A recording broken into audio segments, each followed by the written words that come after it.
Welcome to the Maine Outdoor Enthusiast podcast. I'm Paul. And I'm Mark. So, 'tis the season. Well, it's getting close. Preseason. Yeah. The days are Preseason getting deer shorter. scouting. Days are getting shorter. Yeah, bear baiting will start here in just a few days. I think the 1st of August, bear baiting starts. So It's kind of that time of year you start thinking about yeah, deer hunting. Even though we're 4 months away? yeah, 5 months away? August. 3. Yeah. It's funny how just like a light switch, you all of a sudden start. We're almost in August, September, and October. Yeah. And then deer season starts the last of October. Yeah. So I think we're going to talk a little bit about deer scouting, preseason stuff. yeah. And is deer scouting in Northern Maine necessary to be successful? I think we're going to kind of touch on that. What's your thought? Well, yeah, probably not necessary to be successful, but it's enjoyable. First and foremost, it's fun to get out and it scout. can be. It scratches an itch. Yeah, exactly. You want some reason to get out and do something deer related. Yeah. Can't hunt. Yeah. So why not poke around in the woods a little bit and see what's there? Yeah, that's always fun. Yep. To get out and get in the woods and maybe set some cameras up or check some cameras if you've had them out and which we pretty much do just for fun. Yeah, for fun. Yeah. Yeah. Yeah. We pretty much know where we're going to hunt when deer season starts and stuff. And so usually, I guess, the purpose behind scouting is most people, you're trying to locate bucks. Yeah. Get an understanding of deer behavior. So a lot of people, try to pattern deer, where they're traveling, where they're feeding, where they're bedding. Right. Travel corridors, stuff like that. Or maybe a certain buck. Or a certain buck. Yeah. The problem in Northern Maine, where there's big woods, is you can't really pattern deer. No. And where we hunt, Paul, there's no feeding areas. There's no bedding areas. No. And it changes so much from where the deer are going to be in just over the course of the season. Or even early, and you're right, even early in the season till late in the season. I mean, we've actually seen it so that when you get to the end of November if we've had a cold, snowy November, the deer can be pretty much vacated from our area. They're pretty much gone from it completely. They're a migratory animal where we hunt, and they travel a pretty good distance to get to the yards. Yeah. So. How far have they been documented traveling? Well, actually, I think I've talked to people like 40 miles, but I think there was one that was 100 miles, they had documented. So that's a long ways over the course of a month or so. Yeah. From the beginning of November, depending on when the snow flies, to the end of November. Personally, my most successful hunts tend to be when I don't really have a hard, fast plan. Right.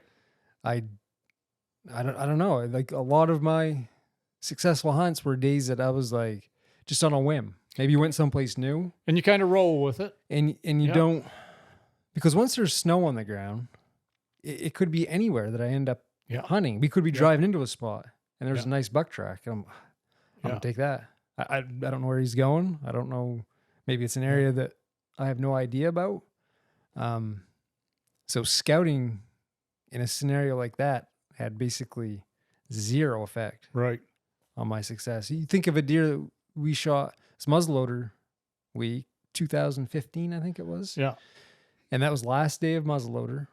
Yeah. We went to a totally new spot, just on I don't know if you saw some deer sign driving through there. I didn't. I don't remember fall. ever having really hunted there. And we just kind of headed off into a new area. Yeah.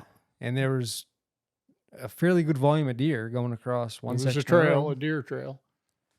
And went down in, picked up a buck track. And Well, actually, he come across the road, and we thought it was fairly fresh, and we went on it, and right from the road, and you ended up shooting it. So. And a few hours later.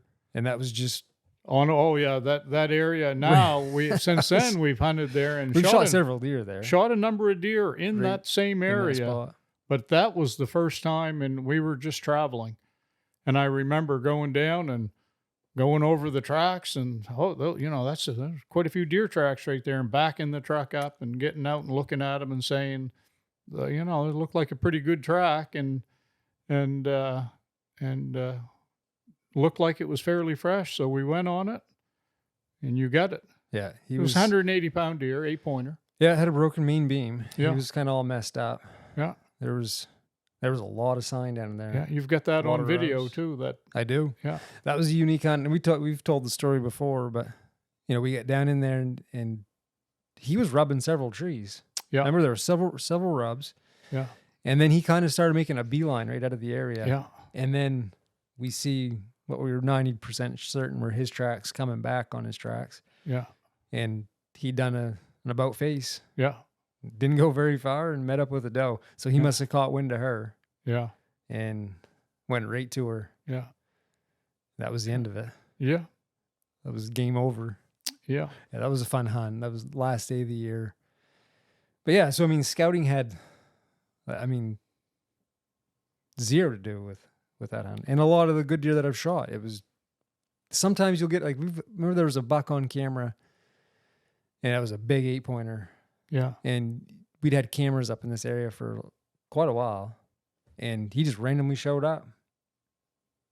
Yeah, I'm not sure which. I know there was one that had a split ear. His left ear was split. That giant 8-pointer. Remember I was down at school and I was driving up the night before. Yes. And I get to camp. Oh, yeah. We went out that morning and that night that buck had come through. That was a big. Yeah, well, it's funny you mentioned that. I shot a deer right there. Yeah. I shot a deer early in the season, real early. And I had told you I thought I was going to, because here's a situation where scouting did work. I set up that camera on a scrape. Yep. And in the course of and I think it was the week before deer season, I checked the SD card, and there were so many, and most of them young bucks. But which meant that it was a good winter. Yeah, there was so many bucks that were on the scrape, and I had called you and told you that there was a good chance we would shoot a deer there, because there was, and I ended up doing just that. I think that night you told me, like, I'm going to shoot a deer tomorrow. Yeah, I did, and I wasn't fussy. I was going to shoot any legal deer, and I shot. Did you shot him running? I think it, you were coming up through a cut. No, he was running in that cut. Yeah. That trail camera was set up on a skid trail right down on the edge of the cut, almost into the cut. And he was into the cut. And he was running when I shot him. Yeah. We had no snow. No snow. I don't think we had snow at all that year, did we? Yeah. I don't know about later in the year, but I know at that time, that was early in the season, there was no snow. He was a 5-pointer, and an interesting thing, he was a 5-pointer. He was a big deer. And he weighed 175 dressed, and he was a year and a half old. Yeah. 175 pounds. That deer had the genetics to be a really big buck. I'll have to find the picture of it and put it up, because it's a little tiny rack, and the deer beside you looks huge. Yeah, he was. And you had it aged too. Yeah, I had it aged. They pulled a tooth at the tagging station, and it aged at a year and a half. So. 175 pounds. 175 pounds. Year and a half. That's completely dressed out. Can you imagine when he was 4.5? Yeah, he would have. Yeah, he had the genetics to be a really, really big buck. Yeah. Yeah. So some people might say, well, why didn't you let it go and let him? Well, he probably never would have made it. The chances of him making it to 4.5 up here where we were hunting is almost zero. Roll of dice. Yeah, is almost zero. So yeah, that's an instance where, getting out and doing some preseason stuff kind of helped. But that was, no snow. Right. Bare ground. It definitely will come in handier then. Yeah. But for the most part, at least for me, spending time being really analytical about everything and trying to formulate some sort of master plan on how I'm going to get one particular deer, or it never. No, we know. Sometimes I think you can get too cerebral about it. Yeah. And your own mind can get in the way of things. And if you're just easy going, and I think Lanny Benoit had it down. He would always say, you just got to be an easygoing guy. You just got to go out and laid back person. Laid back and just kind of go with the flow. And I think his personality aligned with that quite well. And he was a really good deer hunter. Yeah, one of the best ever for sure. And as far as Northeast tracking and stuff, he was. You said he's going to shoot one. He was saying he's going to shoot one? I saw a podcast there. He said he's lost some weight, and I think he said he wanted to shoot one with maybe a Woodman Arms muzzle loader, and he lost 25 pounds. And Lanny now, he's well into his 70s. I think in mid 70s now. That's crazy. Yeah, so we'll see. We'll see if that pans out, and I'll love to find out and watch the video if he does. If he is successful, I'd love to see the video, which I'm sure there will be, because he wanted somebody to carry a camera on it. So that's good to have someone still deer hunting in their 70s and doing it that way. Yeah, not just driving around or sitting on a stand. I'm sure he'll be looking for a smoking fresh track. Yeah, it's going to be in his favor. Yeah, for sure. He doesn't want to go on a. I don't think he's going to want to go on a 12-mile jaunt. So I mean, we put out cameras, and we'll start here pretty soon. You got one out right now. I have one out, and I've got to get a few more. I've got to buy a few. I only own 2 now. So what are you using for? Wild Game Innovations, and they are not high-tech cameras. They're not the cellular cameras, which are popular now. Well, and it's funny, I kind of want to touch on cell cams. So talking about preseason scouting and using stuff. I like technology for certain things, but I'm not a fan of cell cams. There's something about, so the whole point, at least for me, for preseason scouting, is to kind of get me out in the woods. Right. Get me outside. It's a time of year when fishing's slow. Right. I want a reason to be out in the woods doing something and be somewhat productive. And, there's something about, putting a camera out and then sitting at home, checking your camera and seeing, from the comfort of your. I agree. You can go a little too far that. And I see people doing it, like they'll be at work and during hunting season, get a notification that a deer went through. I don't know. It just kind of, to each their own. Yeah. You can do whatever you want, but we know we're going to set the trail cameras. Oh, yeah. We set them up there every year, and we may every now and then maybe try a new spot. Yeah. There's going to be deer there. Yeah. There's going to be deer. But if there's, and what we'll do is if we see a buck or whatever, maybe a nice buck that's showing up on the camera regular, we may hunt that area. Spend some more time early. But usually it's, waiting for some snow, and then once there's snow, just heading out. Yeah. And kind of sometimes it's a crapshoot, just trying something new. And sometimes in between from where you're starting to where you're planning on going, you come across a nice buck track and you bail out. It's just it's very dynamic. Oh, absolutely. Very fluid. Yeah.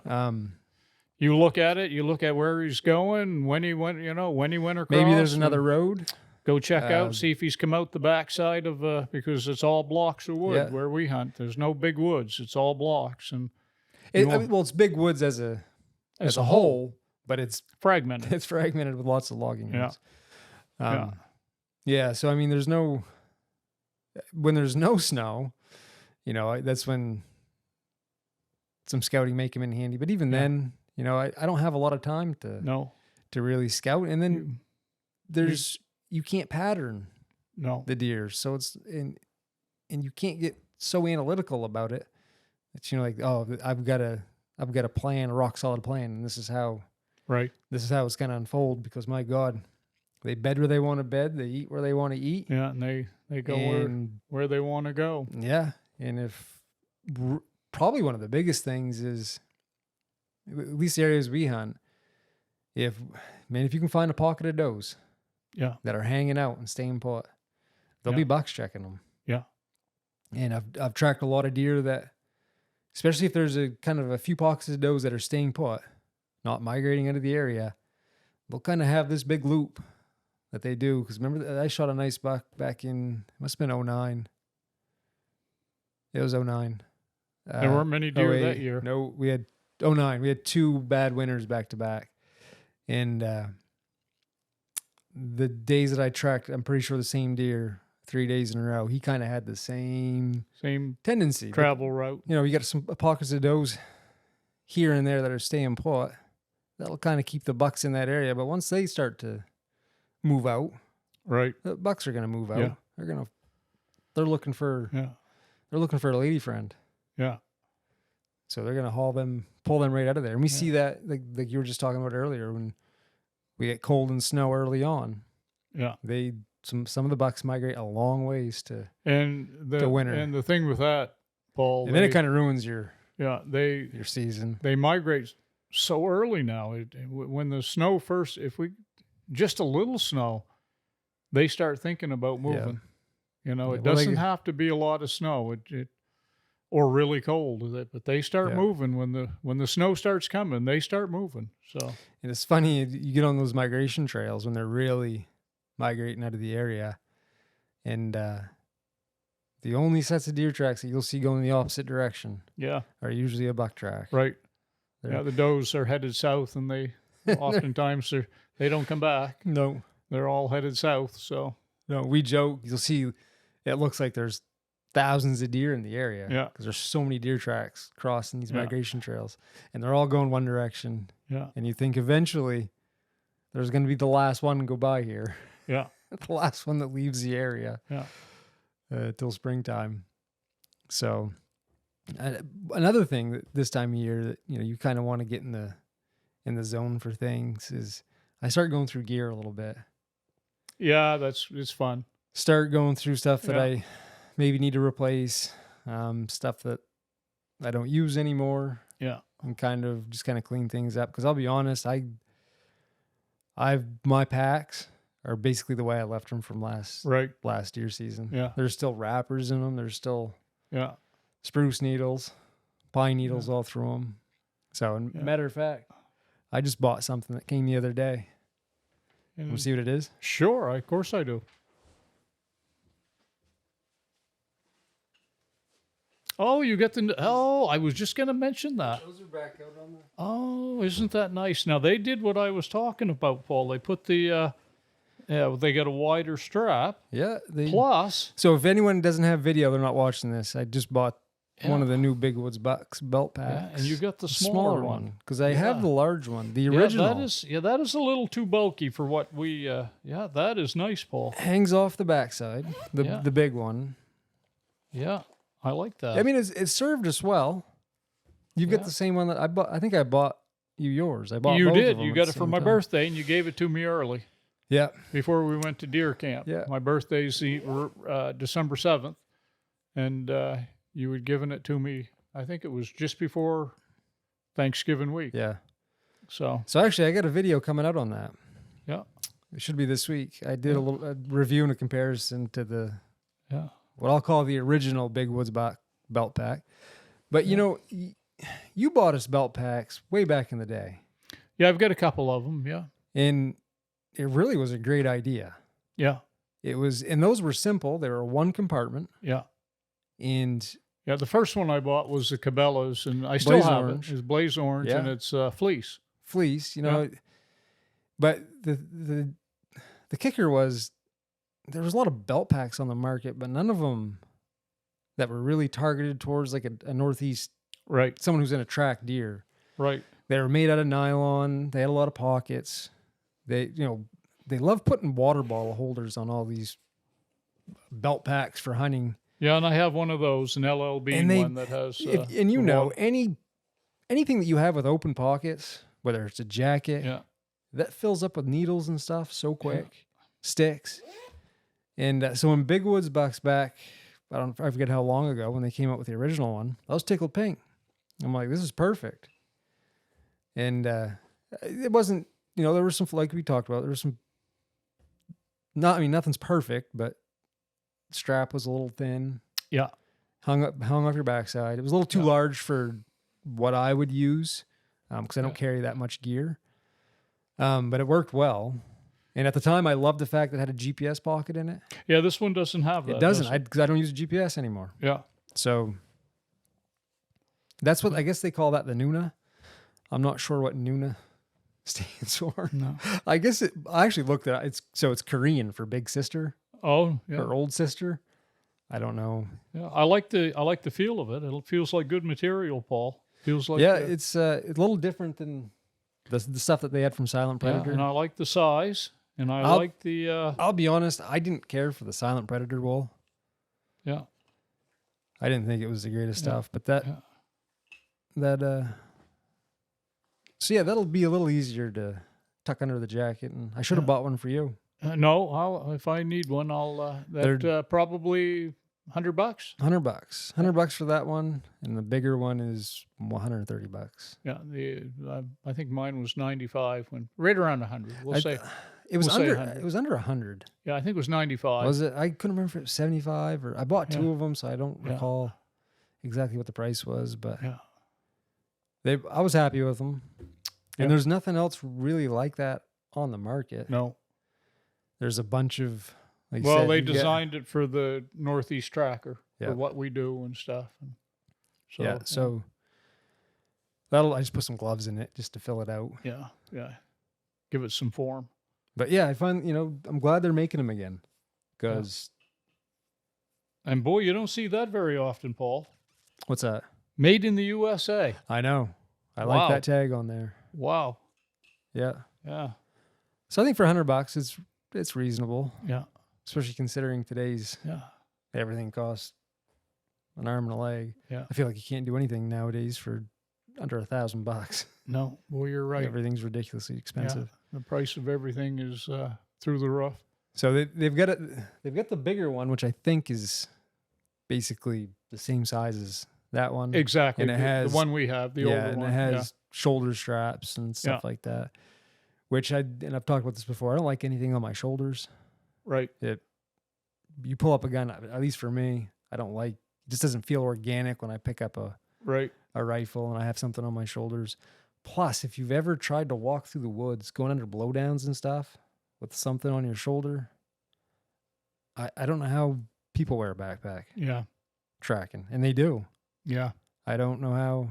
To me, it's really annoying. Yeah. Same thing with the some of the guys that have YouTube channels that deer hunt. They'll have that kind of over the shoulder. The camera? Yeah, I mean, I tried that one day. Yeah, I was 10 minutes and it was ripped off in the bushes. Yeah, you built. I went under it's thick. You can get into some pretty gnarly spots. Oh my goodness, chasing deer. We get into a place last year, the last day of muzzleloader. Oh, that was bad. Yeah. Yeah, I don't know if a rabbit could get through there. It's funny in Maine. It's one of those things where, you look, you want to go the straight line to your pickup or whatever, thinking it's the shortest way. You're like, I'm gonna, and it's amazing how animals in the woods can avoid. Yeah, they know stuff. They know. Holy smokes. They know the path through there. So you're walking towards. So you turn on Onyx or GPS or whatever, and you're gonna go straight shot to your truck. It's just 200 yards. And maybe you look at Onyx and you think, oh, it looks a little thick there. So you start going through the woods and you're like, oh, that looks clear that way. And now, mind you, you're not really hunting at this point. Say it's close to dark and you're just, trying to you're beat feet marching out. So you look over and you're like, oh, that's a little open there. And then little open there. I can go that way. Pretty soon it's almost like the woods close in around you. Yeah. And you run out of. And you look and there is no way forward. And you're like, you look around and there is no good way forward. I just got to plow through. Yeah, you just put your head down and push. So, and I guess probably a lot of people in the other parts of the country don't realize exactly how thick the woods can be. And you get those coniferous trees that they grow so thick at the bottom that there's not even any greenery. Yeah. It's just an entanglement of sticks. Yeah. And you get into that stuff sometimes and you're like, I just got to push through it. That's when you don't want to go back what you just came from. And that's when came through. God, you got something on your shoulders. So a backpack or a camera coming up over, it's hung up on everything. And we're not wide people. No. You know, we're fairly thin. So sometimes you're on all fours. Oh yeah, I've been on all fours many times.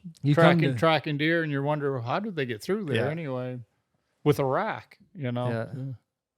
So what's next for scouting? I don't know, Paul. I certainly wouldn't discourage anybody. Like I say, everybody likes to do what they like to do, and if they like to scout, that's great. Yeah, it can help you out. Well, I mean, so I think, you know, a lot of areas that you probably have to. I think a lot of people, if you read, they're hunting parcels of land. Maybe it's an 80-acre block or something like that. Even around the house here, we live in a lot of agricultural. Yeah, it's an agricultural community. I would say that deer can be very nocturnal.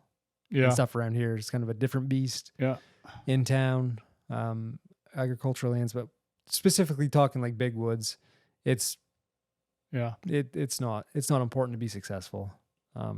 But it's important for your health, and it's important for just getting engaged. Yeah. In the deer season. So another thing with as far as preseason stuff that probably I take more important than scouting is fitness. Yeah. Exercise. And I think it's something that gets commonly overlooked. And, you know, especially if you're going to track, it'll make it more enjoyable if you're in somewhat decent shape.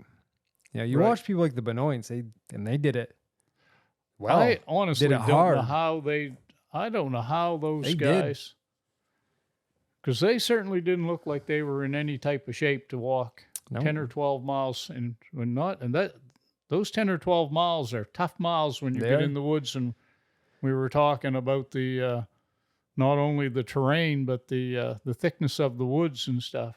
I don't know how, but they did it. Yeah, they had a will, I guess. Their will sometimes was greater than their mind can be powerful. But it was something in my younger years, I neglected my fitness, and luckily early on, I realized that, you know, I'd have a lot more enjoyable time if I took care of myself. Yeah, well, that prior to that point pays dividends in a lot more than just you can go all week deer. long. I don't get sore. Yeah. So, and you work out on a pretty regular. I do, but I don't do I don't do enough cardio. I do more anaerobic than aerobic. Yeah. So, but it does help. It does help, and of course, I can walk, and your mom and I walk a little bit, you know, here and there. So, and I can walk fairly good. So one thing that, I work out on a regular basis. I love to run. Yeah. But, you know, do resistance training at least 3 days a week. But I love to run. And I know running's not the best thing, especially joint wise and stuff like that. But it's something I really like to do. And prior to, especially coming up on our deer camp, that's kind of our grand finale. Right. And I, you know, really go all in deer camp week. And I kind of transition come November to a lot more running. Yeah. And I don't run outside. It's higher impact outside. I try to use a treadmill with a padded deck. And I kind of transition to a lot more running. And then I will do a week before deer camp. And this is going to sound funny, but I won't log any extensive miles running, stuff like that. I'll just do stretching the entire week prior to deer camp. Well, that would make sense, Paul. Your muscles will recover. Yes. Well, and you'll be fresh. And when you get in the woods, it's hard to explain to someone who doesn't walk through the woods. You can run, do all these different exercises. You're going to use a lot of weird muscles. Yeah. And I found that for me, and again, this is going to sound funny, but the week before, I'll do yoga-like workouts. Yeah. A lot of balance stuff. Yeah. Where you're using those, you know, those twitch muscles, those stabilizer muscles in your ankles, your knees, your hips. And that's all I will do for my workouts that week, that week prior. Because I know come deer camp week, I'm going to go really hard. Yeah. And Yoga boy. What's that? I said yoga boy. Yeah. So, okay, it was Lacey that I used to fight that. We were doing work. Your wife's an OT, so she knows a lot. We were doing right. So yeah. I'm a man. I don't do yoga. Yeah. We were doing a workout regimen, and she's like, "You're doing the whole thing." And I said, "I'll do everything but the yoga." And so I do yoga. I do actually stretch and stuff, and I do yoga, Paul. I do yoga moves. I won't say that I do yoga, but I do some for my lower back, especially. So we get to the yoga part of the workout routine that day. She's like, "Today's yoga." I'm like, "I'm not doing it." And she bribed me somehow. And I was like, I'll try it. So I did it, and I did it committed. I'm like, I'm going to do it 100%. Exactly the way and I'll be honest, it kind of kicked my butt. Yeah. I was a wash of sweat. Yeah. But what sold me on it, and I used to make fun of it all the time, especially when she would do it. What sold me on it was how it improved all my other workouts. And she's big on stretching, and I know I don't have the patience to really sit down and take the time to stretch the way I should. And it 100% improved all my other workouts, like big time. And that's when the light bulb kind of went off. I was like, wow. So come to your season, you can get in some pretty weird positions in the woods. And if I do yoga for a week straight, I can hold just about any position. Like, you think you hear something and you're kind of all twisted out of shape. Right. You don't get your legs don't get shaky and tired. It helps your balance tremendously, kind of going in and under trees and around stuff. It really improves my hunting experience. So yeah, I kind of do a recovery week prior to deer camp. Yeah. And I just do stretching, yoga, and it's phenomenal. Yeah. So if anyone, at least do some stretching. It'll improve. If you're a deer tracker, it'll allow you to get up the next day after logging all kinds of miles on weird terrain, and the next day you won't feel like a rusted old. Yeah. Or just do it the Benoit way. What is it? Pepperoni and Mountain Dew. Yeah, if you're in the mountains, you got to drink Mountain Dew. We got a lot of Benoit quotes. Yeah. But yeah, I don't want to. You see a lot of workout regimens and stuff posted online, and it makes good for social media, but it kills me to watch some of these guys like, Cameron Haynes and these guys that they run. He's extreme. They run with packs on their backs and stuff 100 something pounds, I think he puts in. He puts a rock in there. Like I said, that's extreme. It's awesome. Cameron's extreme. It's awesome he can do it, but you're borrowing from your future. You're on borrowed time. Yeah. He's up there in age now, in his 50s. No matter how intense or how incredible you think you are, your joints can only take so much. Yeah. And I watch those guys who run with like a backpack on or carrying these heavy loads. And I just think, man, they're going to pay for that someday. Yeah. I want to be able to walk when I'm 60 or 70. Yeah. And pretty high impact. Oh, so you just look at osteoarthritis. Obviously a big determinant of OA, osteoarthritis, is obesity. Mm. And, it's not just all wear and tear osteoarthritis. There's a metabolic component to it. But if someone's obese, like, one thing that occurs is when your knees and your hips take a lot of the trauma, the force.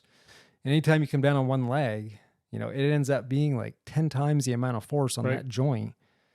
So just, so if you add, say, 10 pounds to your back, let's say if it was 5 times the force on your knee or something like that, you're looking at 50 pounds of pressure being applied to the knee joint. Right.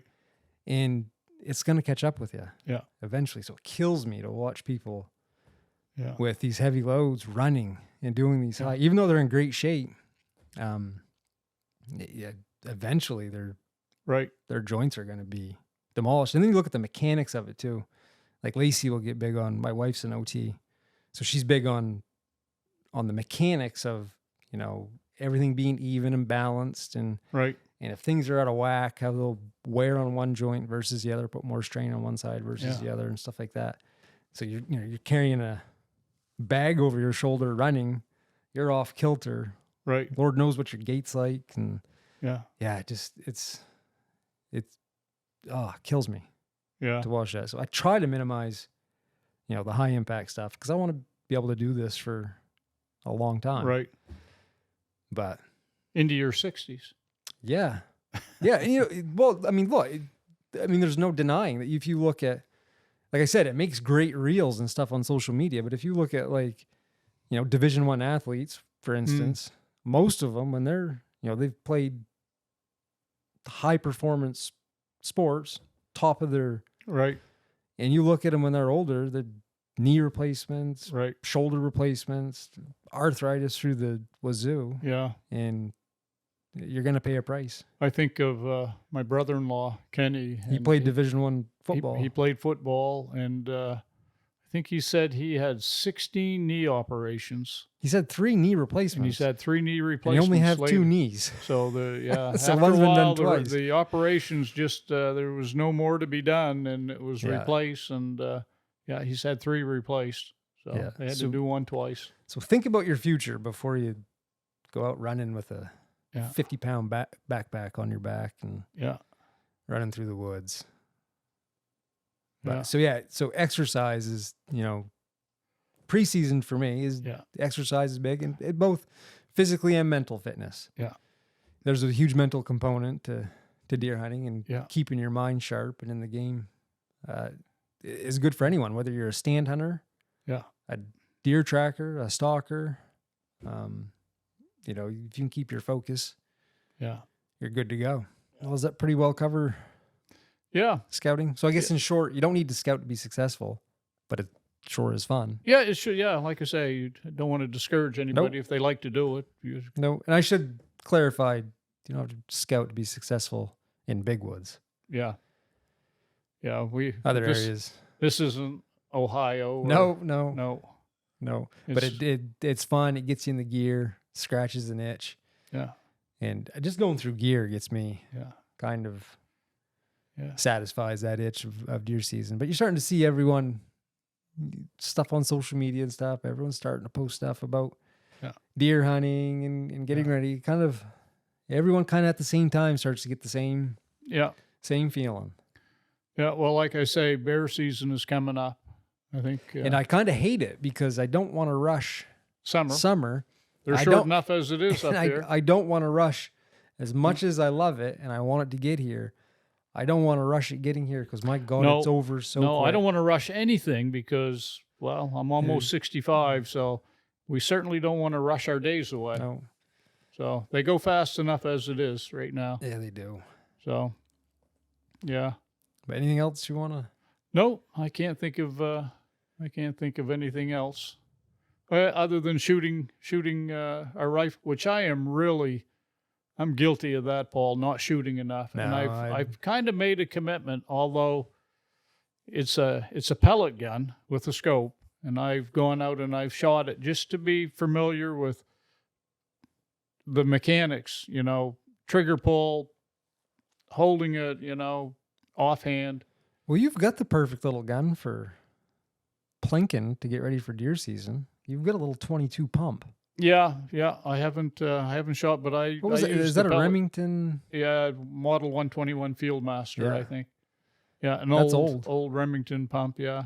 Yeah. Yeah. The bad thing about that is, I would have to go there again, get in the truck, and go to a place to shoot, a gravel pit or whatever. With my pellet gun, I just step out the back of the camp and set a can up on the out back and just work on shooting. Like I say, I try to do the mechanics of it, the trigger pull and making sure. Yeah. Because I am really guilty of going through the entire year and maybe taking 3 or 4 shots to make sure the rifle's on. Yeah, I've been there. The week before the season starts, and you're not going to be a good shot. No. Doing that. Doing 3 shots. You're just not going to be.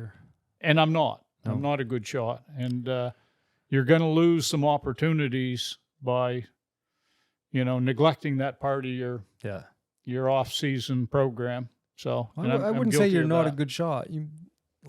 Last year you shot was a long ways away. Yeah. Well, that was off a maple tree. Yeah. Yeah, but it wasn't much of a rest. I can't make any claims to be because a deer track and two-pawl, you're going to be shooting fast and offhand and probably at a running target, and that's a tough shot. It is. It certainly warrants doing some practice. Muscle memory. Yeah, muscle memory. The less you have to think about. Yeah, that's one of the reasons why I haven't really intended to hunt with that pump. Yeah, that I bought. Yeah. And I'm sure I'd be fine with it. I'm sure I hunt with a semi-automatic, and that's what I've hunted with since I was 16, 15. Yeah. And I'm so used to it, so comfortable with it, that you kind of are concerned anything else. Start making switches and things are different. Even though the 7600 has basically the safety and everything else is in the same spot. Yeah, crossbar safety there.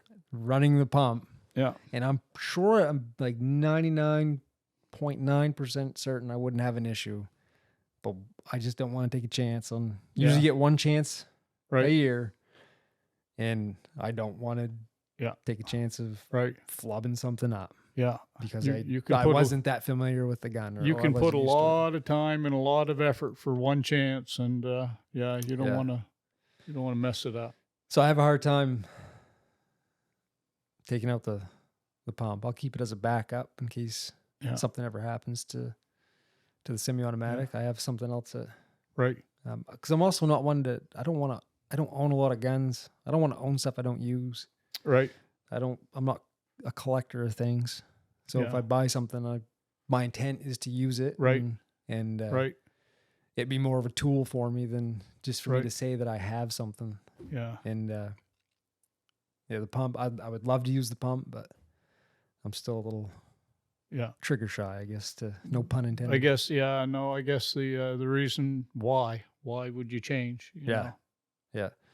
So, but it's good to have a backup at camp in case something were to happen.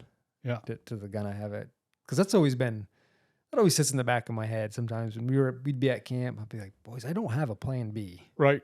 If you had a fire and pin break or something I'm like I don't that. have. Yeah. I really should have something else here with me that. Yeah. You're right, and there's no reason not to. No. There's no reason not to. You spend all year waiting for that week, and let's say Monday, you broke a fire and pin or something weird happened to your gun. Be like, boys, I'm gonna be throwing rocks. An extractor, fire and pin, Had a deer the rest of the week. Yeah. So, you would just come down and drive out and find something else. Yeah, find another rifle to hunt with. But so we'll do some shooting here pretty soon too. Yeah. But we gotta get up to camp, and you're putting a new kitchen in up to camp. Yeah. I gotta come check that out. Yeah, it's endless money pit. Yeah, it's a labor of love. Yeah. We spend more time and money. Mom loves it. She's like, "Wow, I want a new kitchen at home," but we're that's getting one at the camp. Well, now we have the kitchen at home half tore apart, and we got a kitchen at the camp half tore apart. So I got two that are. Well, you're retired. You get all kinds. Half tore apart. So you get all kinds of time. Yeah, I'm not worried about it. No. The camp will be done before the home. So, it's going to be done by fall time. Yeah, my word. It'll be done. It'll be done. You've already made a lot of progress on it anyway. Yeah. So we'll have to get some pictures of it. Yeah. See how. Like I say, that's a labor of love. Yeah. The house is just a labor, but the camp is a labor of love. House is just at least for me. I don't know. Your mother, she probably feels a little different about it, but so she doesn't listen to this, does she? I don't know. I don't know if she's ever listened to it. I think she does. Does she? Yeah, but we didn't say anything that's no. She won't disown you. No, any more than she already. Already does. Oh, we're good. Alrighty. Yeah. Well, I guess that just about covers scouting. Kind of how we do it. Yeah. Just for fun. Yeah. Nothing. It's enjoyable. Nothing too serious. Whenever you say that's it, it's it. All right. Thanks for watching. If you made it this far, we appreciate it. So until next time, get outside. It's good for the soul. See ya.